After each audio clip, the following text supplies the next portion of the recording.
Welcome to Blank Pages, the podcast for people who appreciate the new beginnings of a clean slate, but strive for the courage, willingness, curiosity, and creativity available only on the blank pages of new possibilities.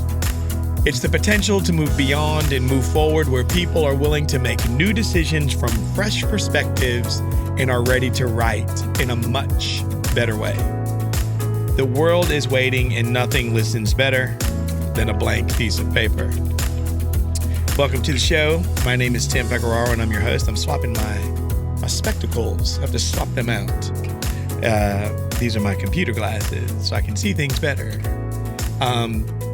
So glad you're here with me today. I had a great conversation with one of my friends who also I've done work and business with, an amazing woman who has just done tremendous work in the world and in the earth. And I can't wait to share these interviews that I'm doing with folks around their blank pages and blank pages in their life and people that are going to add some tremendous value to you, into your life. If you want to have a listen into the things that they're doing and things that they're sharing and offering into the world. So, I'll be sharing those with you soon.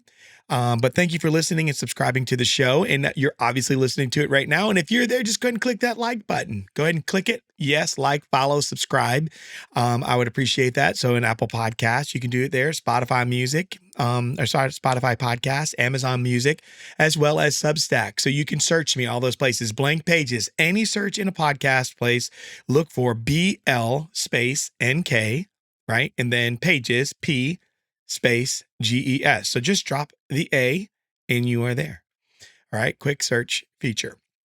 So I'm really pumped up about just the content that's coming out, things I'm going to be sharing, things that are going to help you and give you the shelf life and resources for just adding that fuel for your day to help you as you are getting better at being human, right?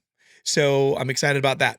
Also, please, if you want to follow me, you can look at me on LinkedIn. That's great. But I literally am just mostly posting right now in Instagram. Just a simple thing. There'll be more coming, and I'm so excited about the future stuff. Something is on the horizon. I am setting up the beta for what it is, and it is going to be where I spend the rest of my many, many years and what I'm working on in collaboration with many other people. I'm so pumped about this, and I keep hinting at it. Hopefully it's enough to tease you to be where you want to come back and listen because you're curious, right?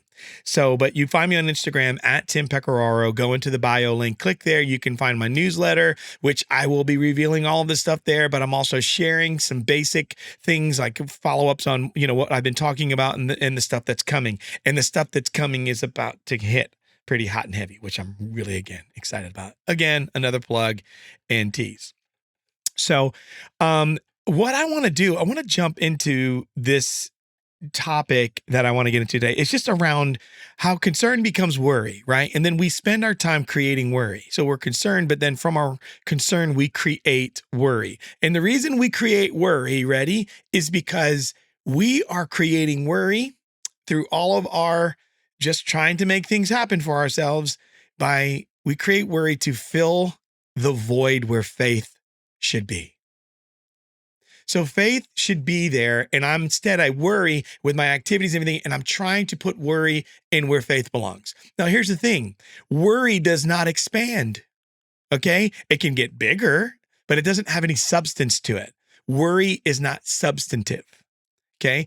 It's elusive. Worry is fragments. Worry at best is very disruptive, distracting, and chaotic, but it doesn't have any substance to it. But faith does. Faith is something that comes from a place where you have confidence in something, a belief in something. There's a foundation of it. So you could say, well, Tim, I have a foundation for worry. Well, yeah, that's because you were taught that. But worry is not a foundational thing. Worry is something you can use. You can say you build your life with worry, but I don't know how much building you'd be doing because once again, worry will only keep you fragmented, separated, things coming apart, unraveled, strained, and stressed. So there's nothing that can really be built on it. It's going to be like trying to pour water through a colander, or is it a calendar? Colander, yeah. The thing that you strain for spaghetti, right? Like you're trying to put water, there's holes everywhere, but you need something that can fill that, right? So that's the thing. Faith is what fills those places of void, or fills that void for us so that we can be concerned, which should drive us and push us to try to be proactive, to try to find solutions, be creative, innovative, all those things, right? In order for us to advance in our life. But if you don't have the bucket, in other words, you don't have the container, or you're not taking care of what's holding all of that, well, you have a bigger problem. Okay.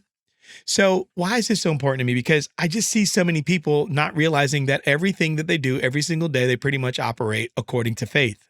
When you get in your car, you drive down the road, you come to the four-way intersection, and I've known some bad things happen because people, you have faith and then a bad thing happens. I get that. Faith is not about perfection.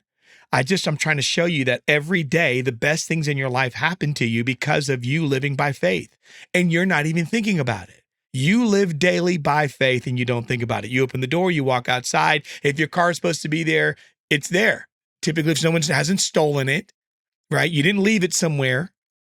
Someone didn't come and take it, right? Like it didn't get repoed, hopefully, right? So your car's out there by faith. You walk outside, your car's there by faith. You start your car, you put your key in the car, it starts. So you push the button, it starts.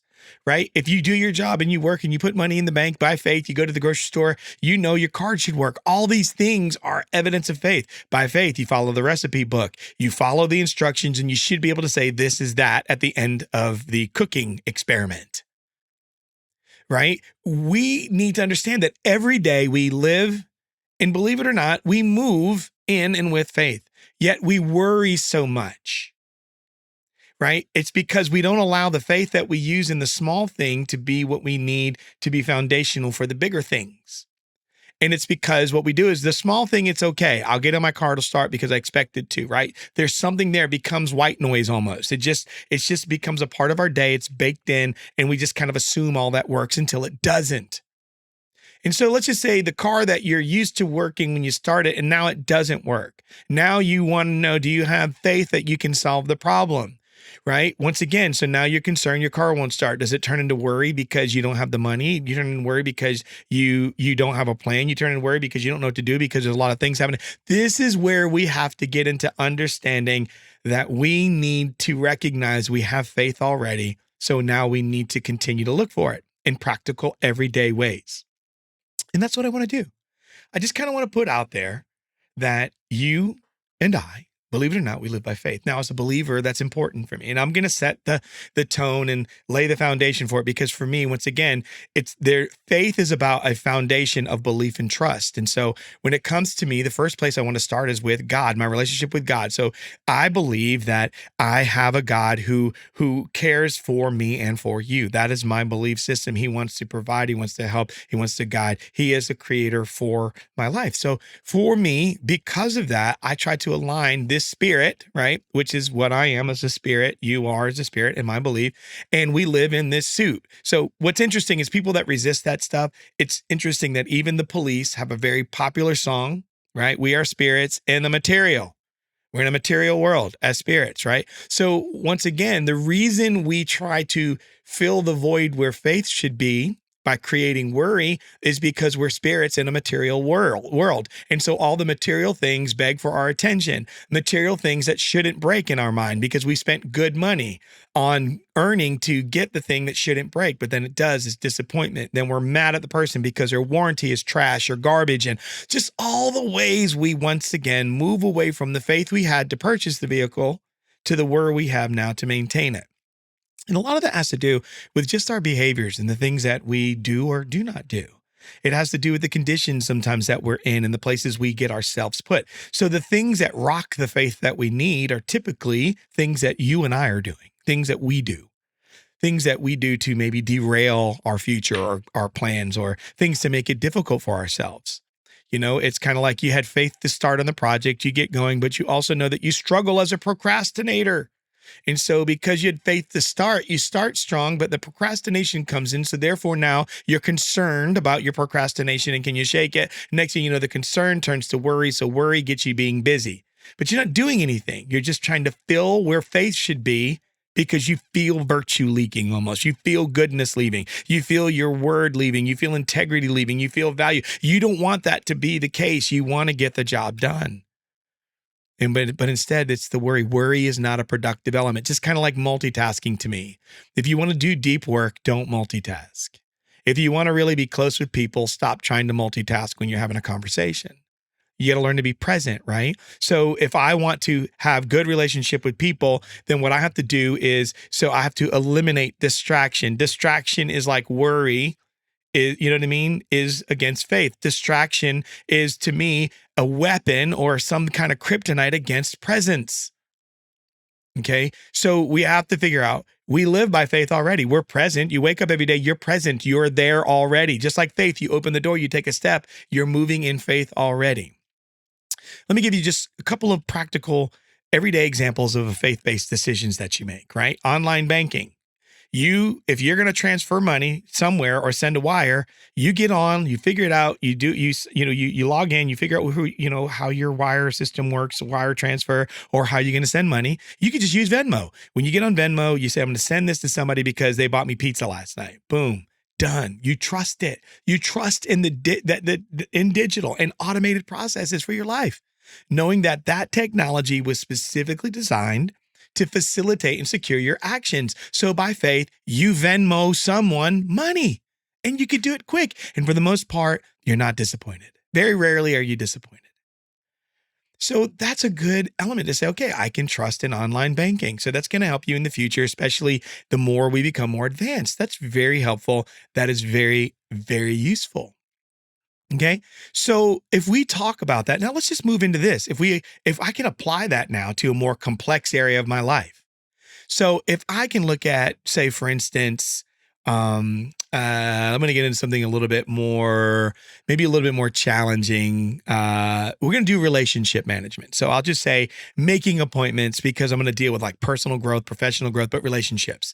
So making an appointment. So when I make an appointment, I should schedule a meeting, an appointment, and I trust that the other party is going to honor it. Right. So by faith, I schedule that meeting. You have your Microsoft has Teams, Apple has iCal, Google has Calendar. Everybody has some sort of source and system. And so we trust that we can schedule that and that the other person will honor it. Right. So because of that, the application is I can trust that commitments I make with others will be respected.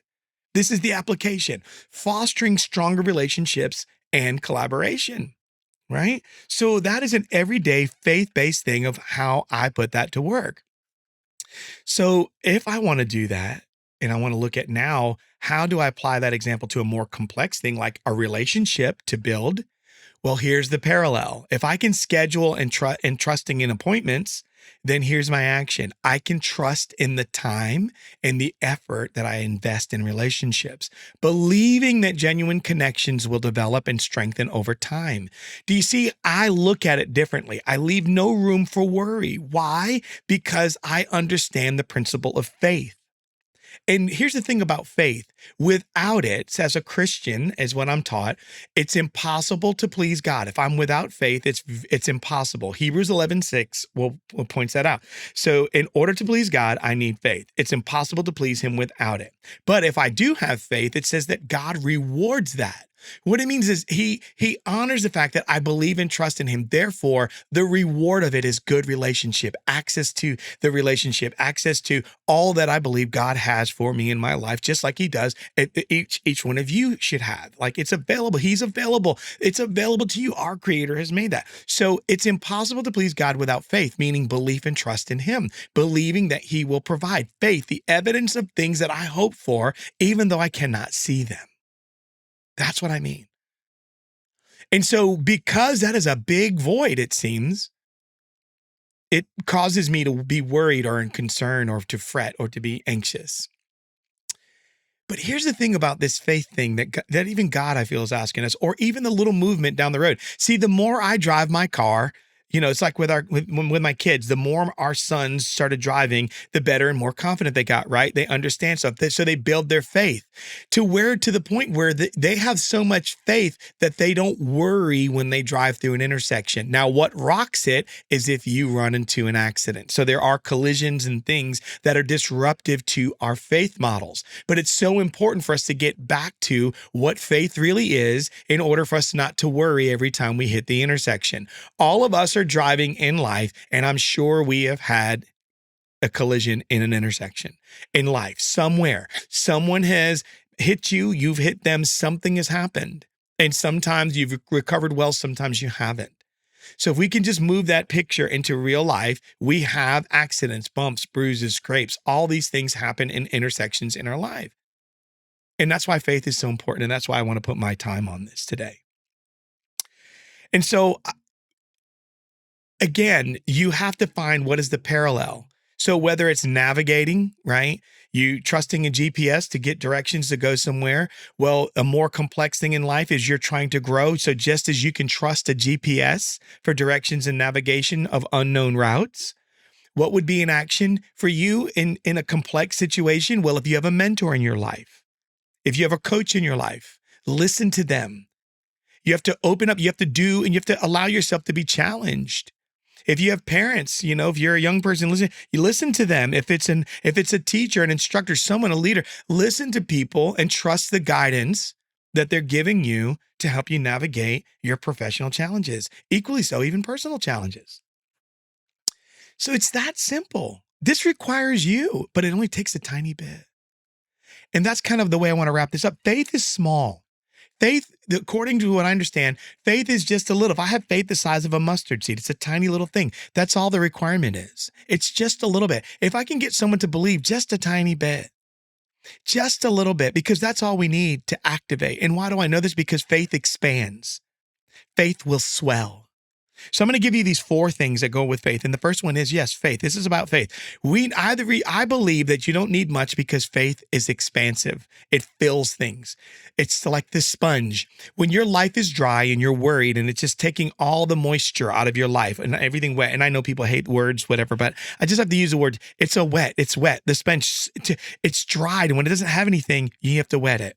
The only way to activate the sponge is to put water on it. And that's the second thing. Faith will swell, but yet faith needs to be watered. If you want it to grow, you have to remind yourself, I drive, I go every day, I go through. When you're building faith, you have to take yourself down to simple places to remember how you are already moving by faith every day. Why? Because you have a belief and a trust in something foundationally. Faith is not about blindly reaching and grabbing. It's about you knowing where there's a void and what needs to be filled. And once again, it's just a tiny bit, just a little bit of belief. The slightest belief that someone can change or get better. The slightest belief that I can get a little bit better. The slightest belief that, if I do this a couple of times more, I think I can get it. This is where you're working. So faith swells and grows. And that's why we don't want worry. Worry gets shriveled up and dried up, and then it just leaves a hole. But when you have faith, it fills where voids are and expands. But it must be watered. Faith also, so as it swells, faith needs to be watered. The third thing is faith needs to be prioritized. You have to make faith a priority in your life. It can't be an after the fact. You can't say, well, I'm going to do this just because I feel it, or I'm going to use my own just little confidence. No, confidence is needed, but not as much as your faith. Faith needs to be the beginning. Because remember, I told you that for me, my belief is that God rewards my faith. Well, let me tell you something. Life has a way of rewarding people that are willing to have the faith and belief in something. Here's the reward of a couple that chooses to do the hard thing, to do the difficult thing, maybe of helping their kid go through a hard time of life and not just ignoring it and outsourcing it to 20 other people to help solve the problem. But when they unify, they gather around, they work with their kid, their reward, faith, there's a reward for that. The reward could be they're able to reconcile, heal the relationship, work with the child, get better understanding. So many things can happen versus worry. Worry would be, let me outsource and go desperately seek after other people to say, what do I do now? But faith would say, Tim, look at yourself. What have you been doing? How have you been acting? Tim, look at what is your relationship like at home? What do you like? I mean, all the things that you have to do. And I had an interview with someone that I'll be putting out soon. And one of the things they say is they interrogate themselves. And so it would be great if you want to know if faith is prioritized in your life, interrogate yourself about it. Do you have faith in, and name it? And that's what you have to ask. So number 1 is faith swells. Number 2, faith needs to be watered. Number 3, faith needs to be prioritized. But I have to come back to this one. Number 4, in order to see what you want to see in life, faith is required. It's required. You cannot do life without faith. It's impossible. It's impossible to please God, but it's impossible to really do life without faith and have anything that's worth or value without seeing your life become an endless, just a passing through and a passing by and missing of every kind of moment. You have to understand that you are meant to overflow, not just run out. And so what's cool about faith, when you make faith requirement, faith becomes the plug that keeps all the goodness inside of you. And it allows you to fill yourself with good things because your faith expands, your faith has been watered, your faith is prioritized, you recognize it's required, and you keep the faith in there. It's plugged in all the time, and you just continue to allow it to do its thing. And because it holds its place, faith will cause the goodness that's poured in to overflow out of you toward others. I mean, that's pretty cool. So, hey, whether you want to accept it or not, you can use it. Listen, I know we live by faith. We don't live by sight. That's what we do.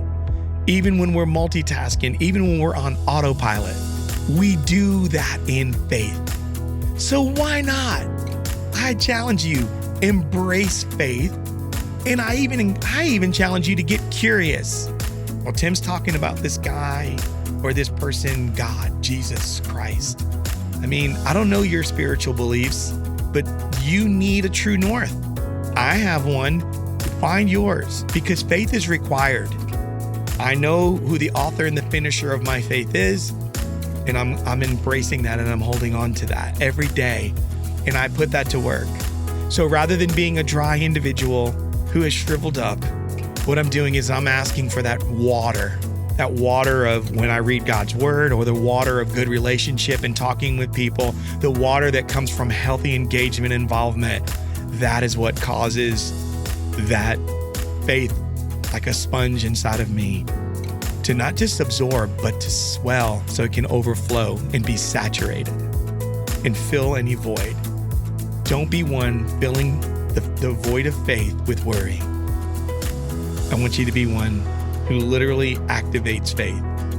As if you put water on the table and you put if you put flour on the table and you add water, you know what it's going to do. That's the way I want you to be with your faith. Just add water. That's what you're looking to do. So grab a hold of it. If you have any questions, shoot them to me, DM them to me. I would love to answer them. And also on Instagram, would you maybe post on there, if you listen to it, you take a notion, just put on there, hey, this is how I am living my life and trying to activate that faith, letting faith do its work and stop trying to fill that void with worry. Faith is first. Faith is best. So until next time, we'll talk soon.